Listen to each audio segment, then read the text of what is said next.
Bismillahirrahmanirrahim. Assalamualaikum warahmatullahi wabarakatuh. Selamat pagi anak-anakku. Kembali lagi bersama Ibu di mata pelajaran Geografi. Nah, semoga kalian tetap sehat, tetap semangat, dan selalu dilindungi oleh Allah Subhanahu wa Ta'ala. Amin. Sebelum belajar, Ibu selalu berharap kalian sudah berdoa terlebih dahulu agar pembelajarannya lancar. Amin. Nah, untuk pertemuan kali ini, sekarang kita ke materi baru, bab 2. Bab 1 sudah selesai. Nah, sekarang kita ke bab 2, yaitu tentang pengetahuan dasar pemetaan, penginderaan jauh, dan juga sistem informasi geografis. Langsung saja. Yang pertama itu ada pengertian peta. Nah, peta itu kalian juga sering menggunakan peta, entah itu dalam digital maupun secara cetak. Nah, peta digital itu berupa Google Maps. Pasti kalian sudah sering sekali menggunakannya. Dan peta yang dicetak itu seperti atlas. Nah, itu adalah peta. Dan peta adalah gambaran permukaan bumi yang diperkecil melalui skala dan disajikan dalam bidang datar. Skala itu apa? Skala itu adalah jarak perbandingan di peta dengan jarak yang sebenarnya. Dan ilmu yang pelajari tentang peta yaitu adalah kartografi. Dan orang yang sering membuat peta disebut juga dengan kartograf atau seorang kartograf. Nah, ini adalah pengertian peta. Jadi, peta itu adalah gambaran permukaan bumi yang diperkecil melalui skala dan disajikan dalam bentuk bidang data. Langsung saja, ini ada jenis-jenis peta. Ada peta umum dan juga ada peta khusus. Nah, peta umum dibagi menjadi 3. Yang pertama ada peta korografi, topografi, dan ada peta dunia. Nah, peta korografi adalah peta yang menampilkan sebagian dan seluruh permukaan bumi secara umum. Contohnya itu adalah peta atlas.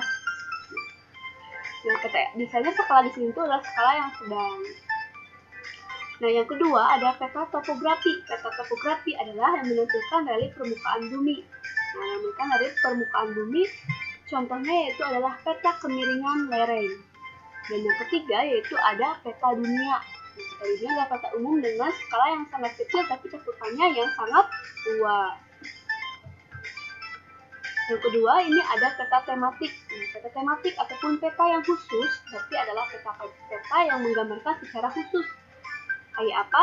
Contohnya kayak peta curah hujan, kayak peta pariwisata, kayak peta geologi, kayak peta kondangan juga termasuk dalam peta tematik. Jadi artinya peta tematik itu adalah peta yang dibuat secara khusus.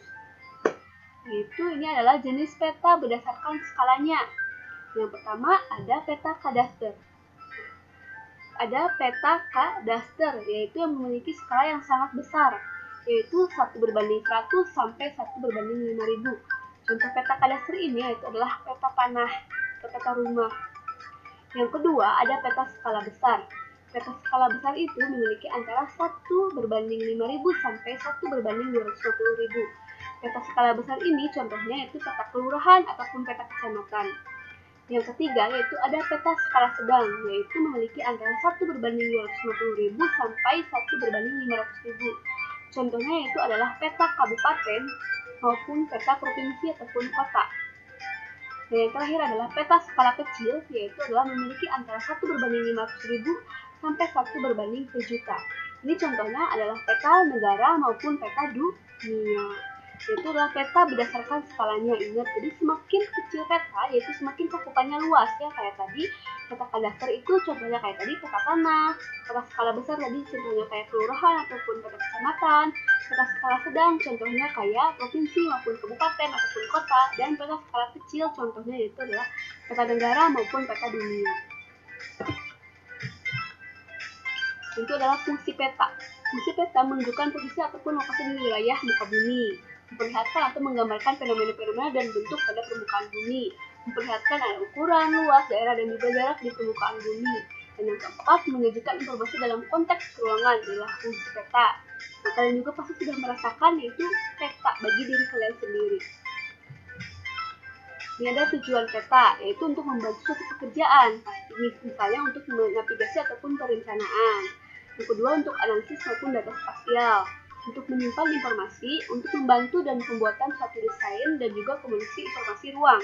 Itu adalah tujuan peta.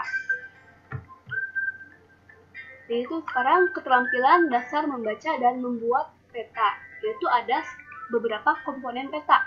Yang pertama itu adalah judul peta. Nah, ini adalah contoh peta yang kelas 11 yang punya Najwa. Ini adalah peta terbaik menurut Ibu yang tahun kemarin dibikin. Itu yang pertama tuh ada judul peta. Judul peta di sini. Judul peta. Nah, judul peta itu fungsinya pasti untuk agar semua orang bisa membaca peta tersebut. Kalau tanpa judul kita tidak akan bisa mengetahui apa isi dari peta tersebut. Yang kedua ada garis tepi. Garis tepi maupun border. Tadi garis tepi tersebut itu untuk membuat agar si peta tersebut menjadi rapih. Ini garis tepi, ini garis tepi. Nah, agar si peta kelihatan rapi, garis tepi. Yang kedua ada orientasi ataupun petunjuk arah, agar kita tuh tahu kemana arah peta, jadi kita tahu membacanya. Ini itu arah mata anginnya. Terus yang keempat ada skala peta. Jadi skala peta adalah jarak perbandingan di peta dan jarak yang sebenarnya, ini adalah skala petanya. Terus yang kelima ada legenda. Legenda itu adalah keterangan dari simbol-simbol peta. Keterangan dari simbol-simbol peta. Jadi kalau nggak ada legenda, kita tidak akan bisa membaca peta tersebut. Nah, selanjutnya itu pun ada koordinat. Koordinat ataupun garis lintang nih. Koordinat ini titik koordinat yang paling atas ini adalah yang koma-koma gini. Kalau lihat peta ini adalah koordinat ataupun garis lintang. Itu ada simbol peta. Ini adalah simbol-simbol peta. Ini simbol-simbol peta agar kita bisa membedakan. Misalkan mana sih gunung itu simbolnya, mana sih misalkan danau itu simbolnya, mana sih jalan itu simbolnya. Jadi adalah simbol peta. Yang selanjutnya itu ada lettering ataupun tulisan. Jadi untuk membedakan, misalkan untuk tulisan sungai, danau itu harus miring. Itu sudah sesuai kesepakatan para kartograf. Kalau membuat peta, misalkan sungai itu harus dimiringin gitu. Kalau untuk judul tempatnya tetap lurus. Terus untuk warna peta itu selain untuk keindahan, untuk juga membedakan dengan wilayah yang lainnya. Yang selanjutnya ada sumber data dan tahun pembuatan. Ini pasti harus ada sumber data dan tahun pembuatan ini agar petanya kadaluarsa dan juga petanya tahu berasal dari mana. Nah, itu adalah beberapa tadi komponen-komponen peta. Ini bisa kalian lihat tadi. Ini itu adalah judul.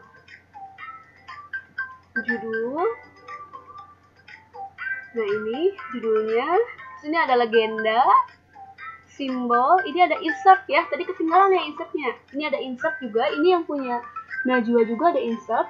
Insert peta sisipan ataupun peta kecil.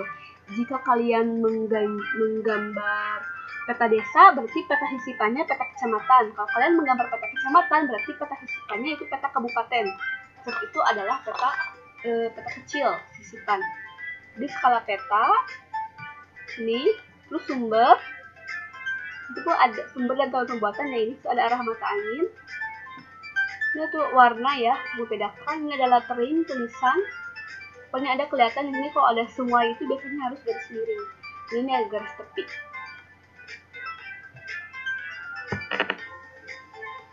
Nah, ini tuh ada komponen peta. Jadi tugas dari Ibu hari ini sudah tahu ya untuk apa? Yaitu menggambar peta. Menggambar peta di kelas HPS kayak gini, diwarnai serapi mungkin, gambarnya kayak gini, landscape, dibagi dua terlebih dahulu. Untuk gambar petanya, untuk keterangan-keterangannya. Ya. Pokoknya persis mirip kayak gini contohnya. Dibagi dua terlebih dahulu, terus jangan lupa harus ada garis tepi. Pokoknya sempit banget.